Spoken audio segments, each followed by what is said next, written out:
Buenas tardes, bienvenidos a una nueva sesión del Centro de Historia Local, hoy como siempre con un invitado muy especial, hoy James Brito Peláez. James, muchas gracias por aceptar esta invitación del Centro de Historia Local de Quimbaya. No, agradecerle a usted por la invitación y desde luego saludar a todos los quimbayunos y a todas las personas que laboran en este centro del municipio de Quimbaya. De verdad, James, muchas gracias. James, estas entrevistas hacen parte de un trabajo que nosotros venimos haciendo hace aproximadamente 3 años para recopilar la historia del municipio y la memoria, que no se pierdan esas historias de las personas que han hecho memoria y que son memorables acá en el municipio y usted es una de ellas. Son entrevistas biográficas, lo que queremos es que usted nos cuente su vida con tranquilidad, ojalá con la mayor cantidad de detalles, porque eso es lo que necesita Quimbaya, recuperar esa memoria. James, ¿dónde nació usted? Bueno, yo nací en la vereda La Caña, del municipio de Alcalá Valle. Nací el 28 de agosto del año 1950.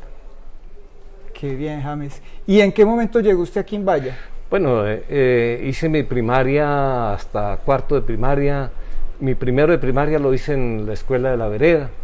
Luego nos fuimos a vivir a Alcalá. En la escuela Santo Tomás de Aquino hice hasta cuarto de primaria. Y luego de ahí pues me trasladaron a Cartago a estudiar en el Colegio Liceo Cartago, donde hice hasta segundo bachillerato. Ah, qué bien. Pero James tenía familia acá en Quimbaya. Cuando mi mamá ya se vino a Quimbaya, entonces ya me vine del colegio Liceo Cartago y entré a estudiar al Instituto Quimbaya, donde finalmente terminé mi bachillerato. James, cuéntenos esa vida que usted, y digamos esas experiencias que usted tuvo en el bachillerato acá en el Instituto Quimbaya. Bueno, pero yo quisiera contar algo, claro, por ejemplo, claro, qué bueno, de la parte de mi infancia. Ay, ¿no? Maravilloso, qué rico, James. Que es la época más bonita de mi vida y que la recuerdo porque esos tiempos pues no volvieron y solamente nosotros los de esa época lo vivimos. Maravilloso, como James. Era lo de jugar a caballo, de montar a caballo con un palo de la escoba, los aperos de cabeza eran los bejucos, los aperos de donde uno se sentaba era el empaque que traía la manteca blanca que se compraba para las fincas en esa época, cuando jugábamos tapas, cuando jugábamos bolas, y también en mi niñez eso era muy propio, cargar una cauchera. Claro. Hoy a los niños les han enseñado que los pájaros no se matan y es lo mejor. Nosotros no nos enseñaron en esa época, sino que al contrario teníamos una cauchera y donde veíamos una tortolita, ahí pues apuntábamos.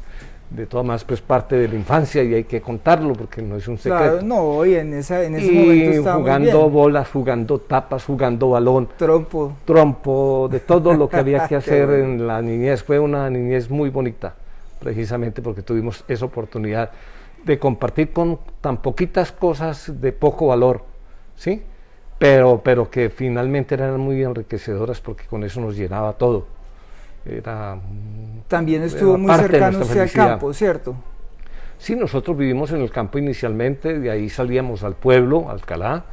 Mi papá recuerdo que nos regaló un caballo que se llamaba Michín y en ese nos sacaban cada 8 días turnados, un domingo el uno y el otro domingo otro, y así de esa manera nos sacaban al pueblo y se acostumbraba que los amigos de mi querido padre cargaban pues en su bolsillo una niquelera llena de monedas y cada que usted llegaba donde ellos lo saludaban y ellos tenían la costumbre de regalarle una monedita. Y entonces eran tantos los amigos que mi papá tenía cuando bajaba al pueblo que usted llegaba con los bolsillos llenos. Y como anécdota cuento que mi mamá apenas llegaba uno a la finca, camine mi hijo, tome aguapanerita que usted debe venir con mucha sed. Pero era para quitarle a uno las moneditas, que era la plática que ella finalmente cogía. Y entonces, pues esa es una etapa muy bonita que la recuerdo de manera muy especial. ¿Recuerda a sus amigos suyos de la infancia? Sí, claro. Que en Alcalá recuerdo mucho a Roberto Gómez, a un muchacho Óscar Sepúlveda, a Guillermo Marín, a Guillermo García, a Herman Sepúlveda. Bueno, con estos amigos que compartí la época de la niñez, tenía en la primaria un amigo, porque yo era demasiado enamorado, pero era muy malo para escribir, y ese amigo era el que me redactaba las cartas. y escribía muy bonito, y yo le mandaba unas cartas hermosas a las niñas que me encantaban y me gustaban, y entonces era muy admirado por esa parte porque escribía muy bonito, pero no eran cartas que yo hubiera hecho en esa época, así un amigo muy especial. Ah, bueno, pero tenía quien le escribiera. Claro. Luego de ahí pues ya me trasladé a Cartago, sí, a hacer la parte de terminar, a hacer el quinto de primaria y el primero y segundo bachillerato. Y ahí en el colegio Liceo Cartago, el rector era el doctor Carlos Palau, un hombre que me quiso mucho. Cuando mi mamá tuvo dificultad para pagar la pensión en el colegio, yo le dije a don Carlos, me tengo que retirar del colegio porque mi mamá no le alcanza para pagar la pensión. Y me dijo, no, Brito, pierda cuidado, usted se queda aquí en el colegio. Y me dejó de cuenta del colegio. Eso fue una etapa muy bonita, pero ya mi mamá se vino a vivir a Quimbaya y nos tocó llegar al colegio, al Instituto Quimbaya, donde hice una etapa fabulosa. Repetí 3 terceros, pero era porque para todo yo estaba. Si iban a hacer presentación de payasos en el colegio, mi compañero con el que hacía el show de payaso era Julián Valencia. Y claro, como tenía nariz roja, que era rojo, entonces no necesitaba la pelotica, yo sí necesitaba la pelotica para la nariz. Él siempre y yo jugábamos en el escenario cuando habían presentaciones en el colegio. También hice el papel de don Antonio, de Ramón Ospina, que era el culebrero famoso, que llegaba a los pueblos sacando la culebra, y yo aprendí eso escuchando y viendo a Ramón Ospina en los pueblos, y entonces traté de imitarlo. Y recuerdo que cuando funcionaba el Club Juvenil, se me olvida el nombre del padre que lo dirigía, hicieron una presentación en el Teatro Municipal para recoger fondos. Y me pidieron a mí el favor que hiciera la presentación de Ramón Ospina. Ya me había vuelto famoso porque en el colegio, en los recreos, sacaba la culebra. Y un amigo que en paz descanse, Orlando Velázquez, todos éramos muy pelados, no manejábamos plata, me dijo, déjenme de entrar y acompañarlo como secretario, diga que yo soy el secretario de Ramón Ospina. Y de esa manera entonces entramos y él me cargaba el maletín, los porteros, que el señor no puede entrar. Y dije, no, pues no es que es mi asistente, es mi secretario, es el que me carga la culebra, cuidado. Y entonces listo, y hacía toda la pose. Y bueno, eso es un momento importante de la vida de uno de muchacho. Participé en muchos reinados que se realizaban en Quimbaya. Tuve la fortuna de que la gente confió muchísimo y siempre me nombraban presidente de un comité. Quimbaya hacía fiestas donde se nombraban 2 reinas y se le daban el nombre a los comités, los claveles, las rosas o las violetas. Bueno, yo hacía parte de un comité y siempre me nombraban presidente, y yo siempre escogía a un hombre que tenía una carta de presentación de honestidad impresionante, que era don Juan Yepes, el papá de Esneda Yepes, de Eugenio Yepes. Claro. Él era comprador de café, y entonces donde nos organizábamos en el grupo con don Juan Yepes, ese era el grupo que más acogida tenía, porque él era una carta pues de garantía, claro, y de seguridad, y siempre ganábamos los reinados. Una noche así trabajaba una reina y al día siguiente trabajaba el otro comité. Y de esa manera al final se contaba la plata que cada uno recogía, hacíamos el baile con la reina, bueno, muchas actividades logramos hacer en esa época de estudiante. También salí mucho con doña Oliva Valencia. Qué bueno. Doña Oliva Valencia es una de las mujeres que más le aportó al civismo de Quimbaya. Sí, señor, tiene toda la razón. En paz descanse, pero nunca le hicimos el reconocimiento que ella se merecía. Pero doña Oliva Valencia era la mujer que estaba disponible para todo. Si había que recoger plata para los futbolistas, ella salía. Si había que para un enfermo, ella salía. Para lo que fuera, doña Oliva Valencia siempre estaba presente. Que en paz descanse, pero fue una mujer extraordinaria y yo tuve la gran fortuna de compartir con ella muchísimos momentos. Ese fue el momento como glorioso del civismo en Quimbaya, que nunca se ha perdido, pero que tuvo, digamos... Sí, no, las etapas de civismo en Quimbaya eso era majestuoso, la gente se volcaba, participaba todo mundo, no había distinción de clases, y muy bueno porque funcionábamos de tal manera que también infiltrábamos personas en los otros comités para darnos cuenta qué actividad iban a realizar y poder salir adelante. Entonces yo era demasiado tramposo, tengo que reconocer que era demasiado tramposo, y mantenía a personas infiltradas. Entonces aquí habían personajes muy importantes que llegaban a Quimbaya, que eran los dueños de Córcega, don Carlos Guiller, que era el dueño de allí de la finca saliendo para Armenia, las Medinas, bueno, gente que llegaba de otras ciudades, y nosotros estábamos pendientes de que ellos llegaran porque además colaboraban y contribuían bastante. Entonces el primero que llegaba era el primero que daba. Y entonces vivíamos en esa jugada, y después al otro día recibíamos los insultos tramposos, envidiosos. Ustedes se dieron cuenta que nosotros íbamos a hacer esta actividad. Pero bueno, esa era parte del juego. Pero finalmente terminábamos todos abrazados, claro, porque cuando se hacía el conteo total de los recursos recogidos, el resumen o el resultado era que era un resultado excelente. Colectivo, y era uno solo, era para una misma causa. Para una misma causa, para recoger para una máquina de bomberos, para recoger para una ambulancia, bueno, para tantas cosas que hicimos en esas actividades cívicas. Toda esa vida cívica empieza, digamos, a tener otros componentes, y ¿en qué momento ya decide James empezar la vida política? ¿Y cómo es ese proceso tan bonito que ha vivido James? Bueno, yo empecé, como todo ha sido en mi vida, de manera... yo he picado tantas cosas, es decir, he querido hacer tantas cosas que finalmente todo lo que me aparecía yo lo hacía. Pero de lo que más recuerdo es la etapa de mi juventud, cuando muy pelados, vivíamos muy pelados, valga la redundancia, o jóvenes, pero muy pelados en recursos. Y entonces salíamos al parque y no teníamos con qué tomarnos una gaseosa. Yo tenía un grupo de amigos amplio porque yo ya lideraba en el colegio, y entonces tenía una barra, lo que uno llamaba las barras, cuando salía del colegio.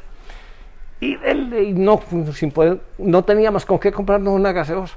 Y una vez se me ocurrió a mí la idea de que una persona que manejaba el Partido Liberal en esa época, que en paz descanse, don Bernardo Villada, manejaba Córcega, era el administrador de Córcega, y entonces yo les dije, ¿por qué no le decimos a don Bernardo que nos cuente sobre la historia del Partido Liberal? Y listo, y una vez dijo, ¿pero usted lo aborda? Y le dije, sí, claro, yo lo abordo. Don Bernardo, mucho gusto, nosotros somos estudiantes del Colegio Distrito Quimbaya, estamos interesados en conocer parte de la historia liberal, nosotros estamos muy motivados por hacer liberalismo, pero la verdad es que desconocemos totalmente. Ah, claro, muchachos, sí, con mucho gusto. Y entonces nos llevaba a Brasilia, nos llevaba a la Bahía, que les provoca jugo, gaseosa, y nosotros felices, tomando jugo y gaseosa. Cada que salíamos al parque era echándole ojo a ver a dónde nos encontrábamos a don Bernardo, ¿sí? Y resulta que siempre lo localizábamos. Muchachos, ¿qué más que hay de su vida? ¿Les provoca tintear o tomar juguito? Nos decía don Bernardo. Yo, claro, don Bernardo. ¿Qué más, muchachos? Y volvía y nos hablaba y nos echaba el cuento del Partido Liberal. Pero también era un señor de experiencia, habilidoso. Después de nosotros goteneárnoslo varias veces, nos dijo, ¿y qué tal les ha parecido la historia del Partido Liberal? Dije, extraordinaria, ¿no? Estamos motivados. Y yo seguí frenteando. Y entonces ahí empecé mi vida política. Ya empecé a pegar afiches con engrudo a la 1, a las 2 de la mañana, a hacer el trabajo político. Éramos un movimiento que sacaba 150, 180 votos. A mí me metieron en una lista para el consejo, y recuerdo en esa oportunidad que me llamaban el concejal humo, porque pues yo iba de último, dijo, ¿sí? Pero era el ejercicio de la política. Y ahí inicié mi política. Y ahí inicié, luego estuve... como me nombraron, yo salí del colegio de bachillerato, sí, claro, y entré a la universidad a estudiar agronomía. Sí. Me di cuenta que la carrera de agronomía no era para mí, ¿sí? Me pasé a matemáticas, muy bien en las matemáticas, yo era un excelente estudiante en matemáticas. En la universidad yo sacaba 5 en los exámenes, lo mismo que en el colegio, pero era muy malo para las otras materias, para anatomía, para biología, para física, para todo lo demás. Para el idioma sí que era malo. No aprendí a hablar el español, ahora iba a aprender a hablar el inglés y el francés. Entonces era muy malo. Y por eso hice 3 terceros, porque me iba muy mal. Pero más sin embargo, en esa época también nombraban de profesor a cualquier persona, porque ya de bachiller, pues muchos profesores estaban en los colegios y no eran bachilleres. Claro. Los habían nombrado. Y me nombraron a mí profesor del Colegio Instituto Quimbaya nocturno. Ah, qué bien. A dar biología, anatomía. Apostamente lo que yo no sabía. Ríase, usted lo enredo, pero ese es un cuento muy largo, que no lo quiero extenderme en él para no volverlo muy largo. Hice una licencia, llegó nuevamente el profesor, entonces ya me fui a buscar trabajo. Me dijo mi hermano, que estaba haciendo un curso en el Espinal para gerente de caja agraria, me dijo, ¿por qué no se viene? Que yo hablé aquí con el director y lo recibí a usted como instructor. Entonces me fui, pero de esas cosas que me fui y arrimé a Ibagué, donde estaba un amigo, Jairo Granada, a saludarlo. Me dijo, ¿qué es esta noche? Que el gerente nos invitó a tomarnos unos aguardienticos. Ya, pues yo no tengo ningún problema, entonces me quedé. Y resulta que esa noche, en medio de los traguitos y en medio de la fobia y el calor humano, yo le dije, don Carlos, ¿y usted no tiene puesto para mí? Y me dijo, pues, sí, claro, empieza el lunes. Y dije, ¿cómo? Y me dijo, sí, empieza el lunes. Y entonces, listo, váyase por la maleta y pues regresa el lunes. Listo, yo me vine para Quimbaya, pues, y les conté a mis amigos, como cuando eso se decía, era que uno estaba bien pegado, que me había pegado muy bien, porque me había vinculado a una empresa muy importante que en ese momento era Almacenes Ley. Claro. ¿Sí? Y claro, y empecé a trabajar en Almacenes Ley de Ibagué. Allá me fue extraordinariamente bien, pero para recordar de mis épocas en el Ley, como yo era profesor, sí, y entonces tenía mi bocadillo y la corbatica que se usaba en esa época, que era la misma que combinaba para todos los pantalones. Llegué y de pronto por el micrófono llamaban de tal 5, y me dijo una niña, a usted lo están llamando hace rato, que baje a la bodega, al depósito. Dijo, de tal 5, y dije, no es que usted se llama de tal 5 porque usted entró a reemplazar a de tal 5, no lo llamaban a uno por el nombre, sino de tal 1, de tal 2, de tal 3, de tal 4, de tal 5. Listo, yo bajé, yo recuerdo que iba bajando las escalas para llegar a la bodega, y en la bodega se encontraban por ahí 30 mujeres o niñas que hacían el papel de marcar la mercancía, de chequear la mercancía. Cuando me vieron bajar a mí de corbata y de todo, yo vi que todas soltaron la carcajada y se rieron en son de burla. Cuando llego ahí me dice el jefe de bodega, tenga este blue jean y esta camisa khaki, vamos a descargar el camión. Y entonces quítame la corbatica y el saquito de bocadillo y a descargar el camión todos los días. En Almacenes Ley yo lavé el almacén, me tocaba lavar el almacén, quedarme con las señoras de la cocina. Bueno, pero allá me fue muy bien porque llegué a jefe de compras de Almacenes Ley, o sea que es un muy buen cargo en un almacén de esos, claro. Ajá.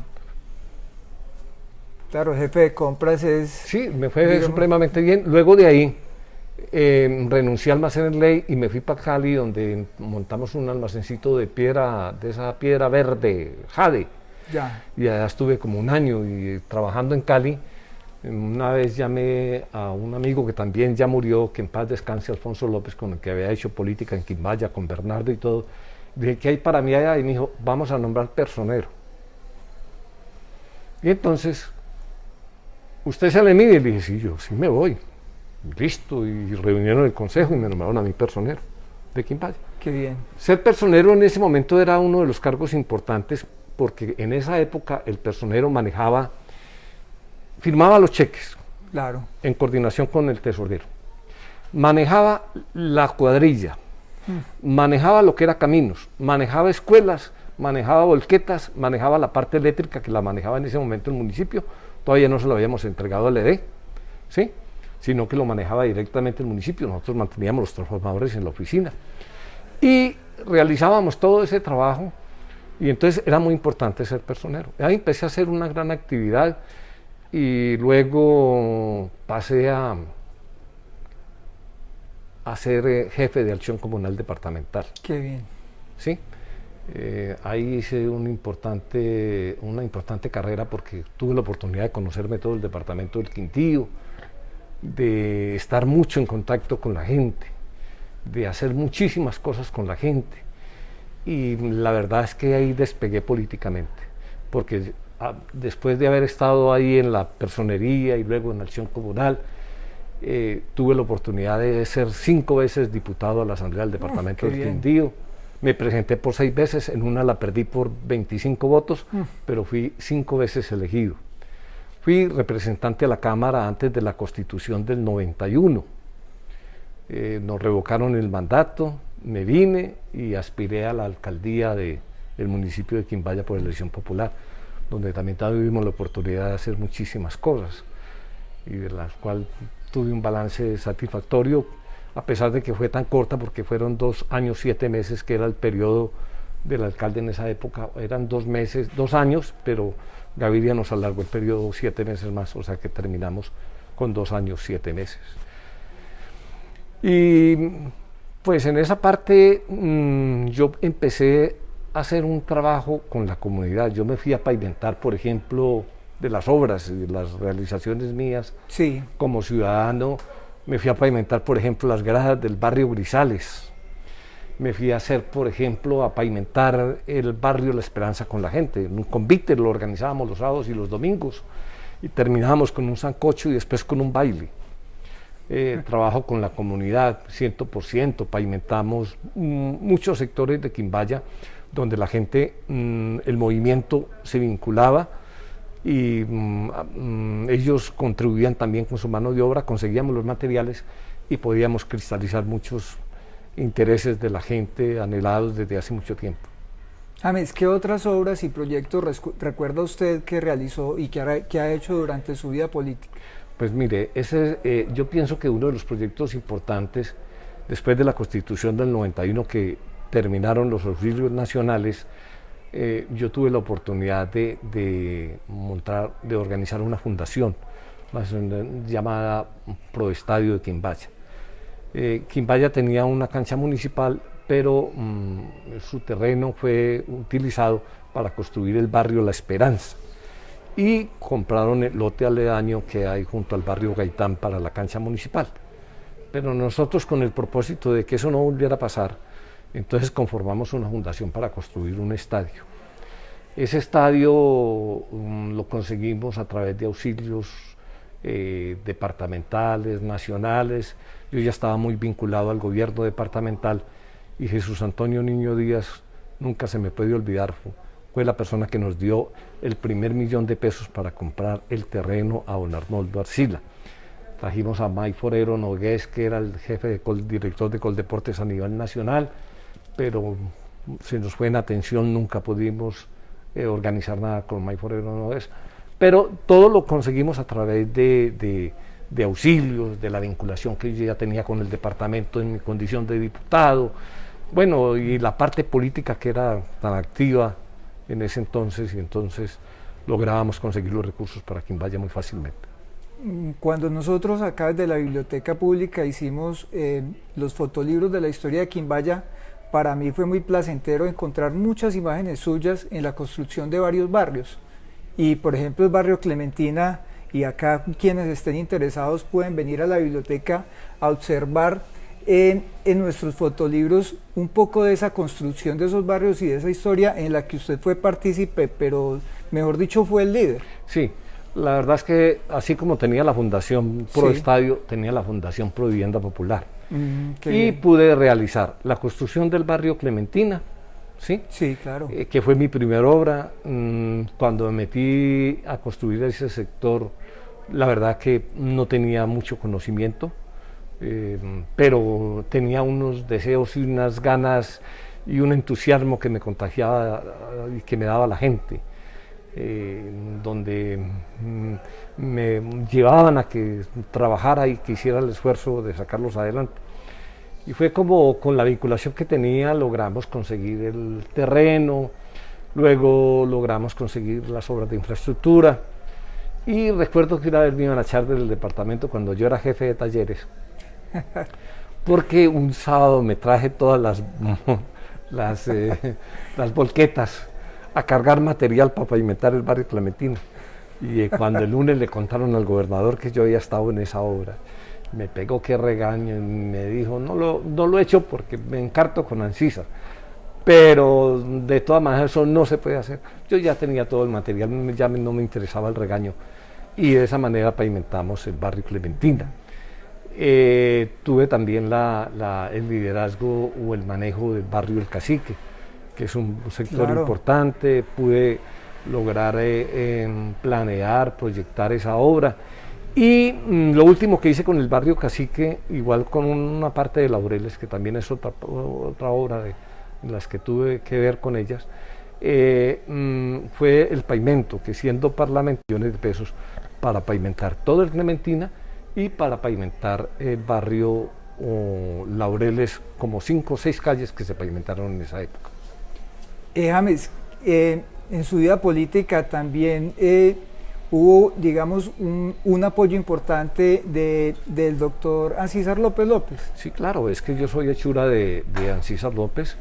A él tengo que agradecerle. Él consideró que yo podría ser una persona importante en su proyecto político y me dio todas las herramientas, porque yo tuve la oportunidad de trabajar, por ejemplo, con el mejoramiento de vivienda, que era muchas casas, ayudamos a hacerles los baños, a hacerles muchas obras inconclusas, a terminarles muchas obras inconclusas que tenían en sus casas.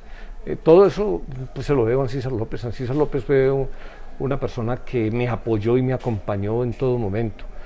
Y hablando de, por ejemplo, de la obra, por ejemplo, de Laureles, yo siendo alcalde, compramos el terreno, alcancé a construir unas viviendas, y recuerdo que el barrio José Hilario López, que es el barrio que está a continuación, tenía problemas porque Samuel Grisales había comprado ese lote, pero habían definido que un lote era para 2 personas, pero como no había los recursos para hacer la vivienda bifamiliar, entonces nadie podía arrancar. Entonces lo que yo hice, yo les soluciono el problema, yo me los traigo a ustedes para Laureles y los otros los dejamos en José Hilario, para que cada uno quede con su escritura. Y de esa manera, por eso las escrituras del barrio José Hilario y del barrio Laureles, todas aparecen con el nombre mío, porque en esa oportunidad yo fui quien les firmé la escritura. Qué bien, James. También construimos el barrio Los Cerezos, claro, con Hábitat. Claro, eso lo iba a recordar. Eso, barrio Los Cerezos, con Hábitat. James, un momento muy importante en las campañas es ya en el día de elecciones, es el último voto. Cuéntanos un poco sobre esa experiencia, porque en su movimiento eso siempre ha sido festivo y las elecciones siempre son una fiesta en el grupo de James Brito Peláez. Sí, todo eso era una fiesta, porque se trabajaba con mucho entusiasmo. Exacto. Con mucho amor por una causa. Había mucha honestidad en nuestro manejo en la política, la gente creía en nosotros. Siempre eso fue importante para nosotros, claro, los principios, y que hubiera toda claridad y que la gente estuviera muy segura porque estaba acompañándonos. Cuando uno hacía parte, uno lograba que la gente hiciera parte del proyecto político, lo vivía igual que uno, entonces eso, claro, se convertía en una verdadera fiesta, y por eso se celebraba hasta el último voto. Y la gente se enojaba con el último que llegaba a votar, pero cuando decía finalmente que había podido votar, todo el mundo lo abrazaba, todo el mundo lo cargaba, y eso era una fiesta. Yo no era muy amigo de las celebraciones, a mí no me gustaba mucho hacerlo de los desfiles cuando ganábamos, porque era como molestar a los que habían perdido, pero más sin embargo la gente se tiraba a las calles y celebraba. En el movimiento nuestro siempre hubo mucho entusiasmo, mucho fervor, y nos dábamos el lujo de llenar la calle 18, que era una calle bastante, es una calle bastante amplia, y lo hicimos muy bien. Pero en la vida le enseña a uno muchas cosas, y sobre todo cuando uno tiene el interés de hacer algo todos los días, uno aprende, y uno quisiera todos los días mejorar. Y cuando hicimos el barrio El Cacique, tratamos de que fuera mejor en su ampliación, en unas calles más amplias que las mismas del barrio Clementina. No, pues todos los barrios muy buenos, y obviamente El Cacique, un barrio muy bonito, pues sí, muy digno. James, muchos empleos ha generado usted. ¿Hoy siente que ha cumplido su deber? Sí, esa es una gran satisfacción, y sobre todo recibir mensajes de personas que por alguna razón ya no están conmigo en política, porque es apenas lógico que yo ya estoy cumpliendo con ese ciclo prácticamente. Después de que me enfermé, que me dio el cáncer en el riñón, que después el del Colón, pues me fueron sacando del escenario en política, ya no era el mismo interés ni el mismo ánimo. Pero a pesar de mucha gente ya no estar conmigo, y además pues por razones lógicas de sustracción de materia, a medida que uno va avanzando en política, yo llevo ya 50 y pico de años en el ejercicio, pues, y de todas maneras eso viene el desgaste y la gente quiere cosas nuevas. A mí me acompañaron los papás, pero ya los hijos piensan de manera distinta, necesitan empleo, ya en una casa no es una sola persona la que quiere colocarse, sino que se quiere colocar toda la familia. Hoy en día es el esposo, la esposa, los hijos, todo el mundo. Entonces eso le va creando dificultades al político. Y usted finalmente va terminando con su ciclo en política. Yo me atrevería a recordar algo que me dijo Juan Guillermo Ángel, que fue senador de Risaralda, y le dije una vez que nos encontramos en el aeropuerto: senador, ¿usted por qué no volvió a hacer política o por qué no volvió a aspirar? Y me dijo: porque ya no me quedé sino con las cédulas de los amigos. Usted ahora, en lo que yo he narrado, se ha dado cuenta que yo digo que en paz descanse, y muchos amigos, porque los que empezaron conmigo ya no están.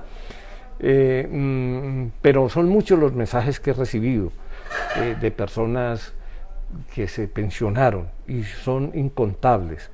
Personas en el magisterio, en la parte administrativa, en el municipio, en los diferentes campos. Yo me encuentro con muchísima gente que me dice: jefe, le agradezco, ya estoy cobrando mi pensión. En estos días recibí una carta de María Victoria Giraldo, que es la esposa de Óscar Arbeláez, donde me agradecía, porque el primer puesto se lo di. Yo coloqué a María Victoria Giraldo de secretaria del colegio, y me llegó el agradecimiento de ella. Y como ella, me han llegado muchísimos agradecimientos de gente que en su momento yo pude ayudarles, así no estén conmigo en política, pero eso es normal, que cada uno tiene que escoger su mejor camino, pero para mí es una satisfacción enorme saber que con lo que hicimos, porque fue un trabajo de todo el mundo, yo era la persona que figuraba, pero eso fue el trabajo de la gente era incansable en las luchas políticas, y entonces todo ese esfuerzo que se hizo hoy no es solamente satisfacción para James Brito, sino para la gente que estuvo a mi lado acompañándome durante todo el tiempo. Sí. James, a la par con la vida política, su trabajo comunitario nunca ha parado, y parte de eso ha sido de su vinculación al Club de Leones de Quimbaya. ¿Cómo ha sido esta experiencia? Bueno, yo en Leones tuve la oportunidad de vivir muchas experiencias, y inicié desde hace mucho tiempo en el Club de Leones. El Club de Leones se ha distinguido porque hay un grupo de personas, todas de muy buena iniciativa, todas con un interés por la comunidad, y pues el reflejo, desde luego, nos ha tocado a todos los que hemos estado allí. Pero para recordar una de las épocas de Leones, de las más antiguas, es cuando el Coliseo Cubierto lo llamaban un elefante blanco, porque se había quedado sin terminar, y se había quedado sin terminar el Coliseo. Y entonces recuerdo en esa oportunidad que Rodrigo Arcila era el alcalde y yo era el personero del municipio. Lucely García Montoya, quien era la gobernadora, venía ofreciendo una obra a cada municipio. Ella quería dejarle un regalo a cada municipio. Era apenas lógico que Rodrigo pensara en hacer una obra que él pudiera mostrar como una obra de él.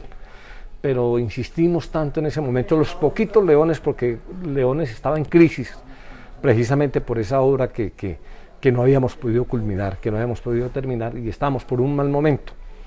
Y logramos con Rodrigo finalmente que él aceptara de que la inversión que fuera a hacer la gobernadora Lucely García Montoya la llevara al Coliseo Cubierto, y fue así como nuevamente arrancamos con la obra y logramos que ese Coliseo Cubierto, en compañía de los Leones de la época, que eso fuera una realidad y por eso lo mostrara a la ciudadanía de Quimbaya. Esa es una obra muy importantísima.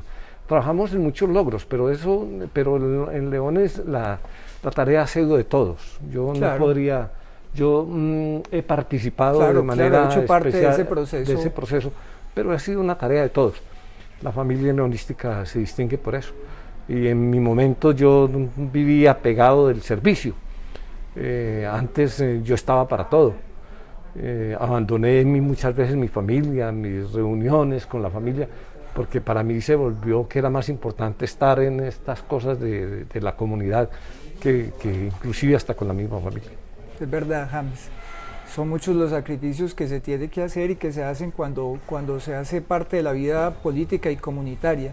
James, ahorita con el COVID, ¿qué aspectos positivos destaca usted de la pandemia?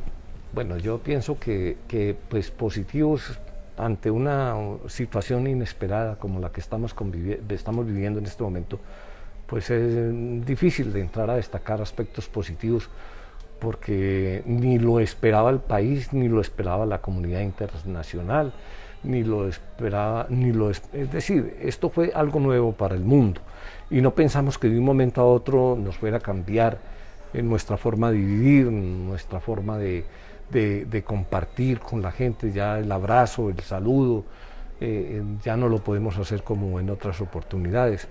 Han cambiado muchísimas cosas, se ha perdido el empleo para mucha gente, la posibilidad de que las empresas que estaban en pleno desarrollo pues continuaran con su camino. Es decir, para mí la pandemia ha sido una situación que nos ha tocado a todos. Tiene de pronto algo positivo en la parte en que pues nos dio la oportunidad como de recuperar o de vivir unas épocas con uno mismo, encontrarse uno mismo, verdad. Y también darse cuenta de que usted no necesita de tantas cosas para vivir, porque tantas cosas que usted tenía finalmente ni siquiera se pueden utilizar, porque pues la situación no lo permite. Pero ha sido una situación bastante difícil. Yo más bien lo dejo como un recuerdo negativo. Sí, un recuerdo difícil para la gente, Nos ha enseñado unas cosas, nos ha acomodado, nos ha vuelto a aterrizar, pero de todas maneras ha sido muy difícil porque esa es una situación que no lo esperaba. James, ¿qué mensaje final le da usted hoy a las personas que nos acompañan en esta sesión del Centro de Historia Local que lidera la Biblioteca Pública de Quimbayo? Pues finalmente yo quisiera decir que lo más importante en la vida es definir qué es lo que usted quiere, qué es lo que quiere hacer con su vida y tener la claridad mental y proyectarse para realizarse, teniendo la paciencia, de estar dispuesto a soportar la adversidad, los diferentes obstáculos que usted encuentra en el camino, pero siempre con una mente clara y con un propósito de querer hacer las cosas y de querer llegar. Los que nos quedamos de pie, parados en el camino, no llegamos a ninguna parte. Y tampoco hay que correr muchísimo, porque muchas veces no llega primero el que sale de primero, ¿sí? No, el que logra avanzar es el que menos se choque en la vida, el que menos tropiezos tenga. Y entonces para eso es importante meditar, calcular, tener sentido común de las cosas. Pero todo obedece a un sacrificio que debemos de tener todos para poder alcanzar los logros y nunca renunciar a ellos, porque todo es posible en la vida. Y usted muchas veces se propone hacer algo en la vida, pero resulta que ese no es finalmente no se convierte en lo que usted quería hacer, ¿sí? Sino que termina haciendo otra cosa porque se encontró otra cosa en el camino que finalmente lo llevó. Entonces, yo diría que hay que tener la mente abierta y estar muy alerta y dispuesto para uno lograr los propósitos y lograr los acometidos. Eso está muy bien, James. James, yo quiero contarle que este programa lo hacemos con el liderazgo de la Academia de Historia del Quindío y con el apoyo de la Administración Municipal, de la Secretaría de Servicios Sociales, de la Subsecretaría de Educación, Cultura, Recreación y Deporte, de la Constructora Poporo y de la Fundación Construyendo Bienestar. Nuevamente, James, muchas gracias por acompañarnos en esta sesión del Centro de Historia Local. Muy amable, hombre. Yo quisiera simplemente, para terminar, contar una anécdota de mi vida, mi vida política. Qué bien. ¿Sí? Tengo una de mi vida personal, una experiencia muy bonita, una anécdota, y una en la vida política. Resulta que cuando yo era jefe de acción comunal, que quedaba la oficina ubicada en la Plaza de Bolívar de Armenia. Ancísar López me visitaba todos los días a la oficina. Y como yo estaba acompañado de 8 de 10 promotores de acción comunal que manejábamos las juntas de acción comunal del departamento, lo que se decía en la oficina, la vara que tiene James Brito con Ancísar López, mejor dicho, no la tiene nadie. Ese hombre es lo que le pida y lo que ese hombre necesite. Si no lo consigue James Brito, mejor dicho, no estamos en nada. Ese hombre les consigue todo. Entonces me caían todas las juntas de acción comunal, todo el mundo. Ancísar todos los días venía a la oficina. Resulta que finalmente nos dimos cuenta que el cacique no iba a ir a saludarme a mí, sino que estaba enamorado de mi secretaria. Y entonces, esas son a veces de las mentiras que si usted no está aterrizado se las mete o se las cree. Y en cuanto a mi experiencia de la vida personal, tengo algo importante que es lo que más recuerdo. Por ejemplo, cuando trabajé en Almacenes Ley. El sueldo era tan bajito, yo recuerdo que me ganaba 1.000 pesos mensuales que no me alcanzaban para vivir, y llegué coincidencialmente acercándome al mes de julio, que era donde se presentaba el personaje de Almacenes Ley, que era don Julio. Yo empecé a preguntar y me dijo, no, ese es un personaje que contrata al almacén, le pagan una plata extra y le dan, bueno, un poco de cosas, y eso, mejor dicho, el hombre sale beneficiado, el que resulte va a haber sido. Y dije, pues yo empecé a averiguar y dije, yo creo que eso puede ser para mí. Y empecé y fui a hablar con el gerente. Me dijo, hombre, ¿usted? Dije, sí, yo, don Carlos. Me dijo, bueno, entonces madrugue todos los días a coger el micrófono y a aprender a hablar por micrófono. Y entonces todos los días yo madrugaba al almacén a las 6:30 de la mañana a coger el micrófono para tratar de aprender pues a manejar el micrófono. Y resulta que cuando pasaba el gerente, yo después subía a la oficina de la gerencia, a ver qué me decía el gerente, si me felicitaba, y me decía, no, paisa, usted es muy ordinario, usted no va a servir para esto y tal cosa. Yo, aburrido otra vez. Así estuve un mes, todos los días, hasta de tanto insistir. El gerente me dijo, bueno, pues ¿qué voy a hacer con usted? Haga pues ese papel de don Julio. Eso fue como a las 3 de la tarde. Resulta que como a las 5 de la tarde salió ya el personaje por la televisión, cómo iba a ser el personaje de don Julio, y se viene de barba, de bozo, y yo bien lampiño. Y entonces me llama el gerente, dígale a don James que subí. Me dijo, ¿ya se dio cuenta? Y usted no puede hacer el papel de don Julio. Le dije, ¿pero por qué, don Carlos? Me dijo, ¿no vio el personaje? Le dije, don Carlos, no. Sí, ya lo vi. Me dijo, ¿no lo ve que tiene bozo y que tiene chivera y usted no tiene pelos, usted es lampiño? Le dije, no, sí, don Carlos. Pues bueno, listo. Yo me fui más aburrido para mi casa esa tarde. Llegué, me tiré a la cama donde vivía y de pronto me levanté. Dije, no friegue, me voy para donde una peluquera. Y me fui a varios salones de belleza. Señora, usted podría hacerme una barba y una chivera y el bozo. Yo, no, señora, aquí no hemos hecho eso. Otra, pues, continuaba buscando peluquerías. Llegué a otra parte. No, señor, aquí no sabemos de eso. De pronto llegué donde una señora y le conté. Pero empecé contándole la historia. Le dije, mire, es que yo me vine del Quindío, pero me vine pensando que podía ganar más plata como empleado, pero resulta que es tan poquita que me tengo que regresar. Lo único que me puede salvar a mí es el personaje de don Julio, pero hoy salió el personaje en televisión y tiene que ser con barba con chivera y bozo. Y entonces yo vengo a ver si usted me colabora y me puede hacer la barba y el bozo y la chivera. Y me dijo, pues yo no he llegado a hacer eso, pero si usted tiene paciencia, siéntese. Y entonces me empezó a motivar. Y terminamos a las 3 de la mañana, con barba aquí, chivera, eso me lo pegó con engrudo y todo, duro aquí, yo listo. Y al otro día que don Carlos estaba a las 6:30 en la oficina, porque él llega a las 6:30 de la mañana, le toqué la puerta de gerencia y le dije, don Carlos, muy buenos días.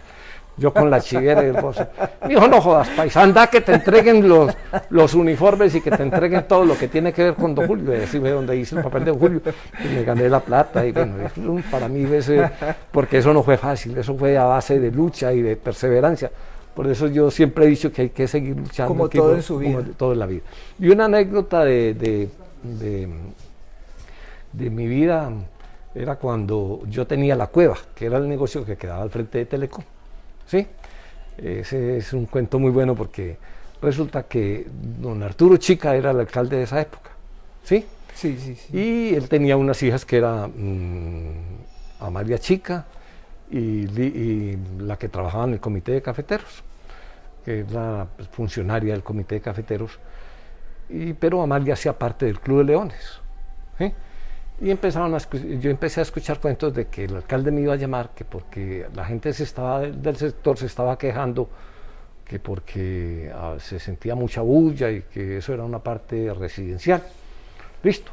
Una vez salimos de Leones, que era conformado por las esposas, que eran las domadoras, y el cuadro de honor. Y en el cuadro de honor estaba Amalia Chica, estaba Clarita Giraldo, estaba Emma Yepes, bueno, y fue Rodrigo Arcila con Luz Marina, Tulio Mejía con la señora, Ernesto Giraldo con la señora, Gilberto Osa con su señora, bueno, todo ese grupo. Y una vez salimos de la reunión de Leones y me dijeron: James, ¿cuál es ese cuento de La Cueva?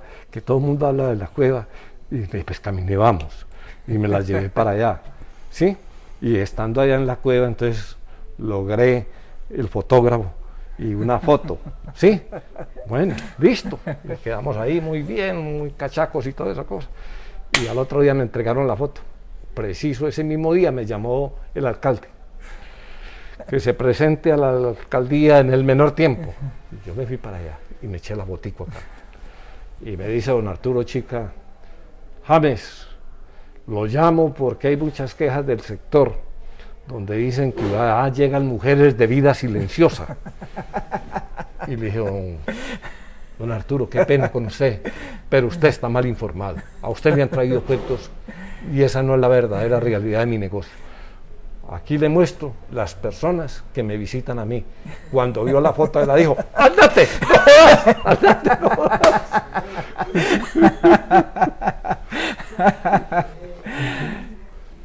¡No! De nuevamente muchas gracias, No, qué programa usted. tan agradable, y nuevamente damos gracias también a todas las personas que hoy nos ven en esta sesión del Centro de Historia Local.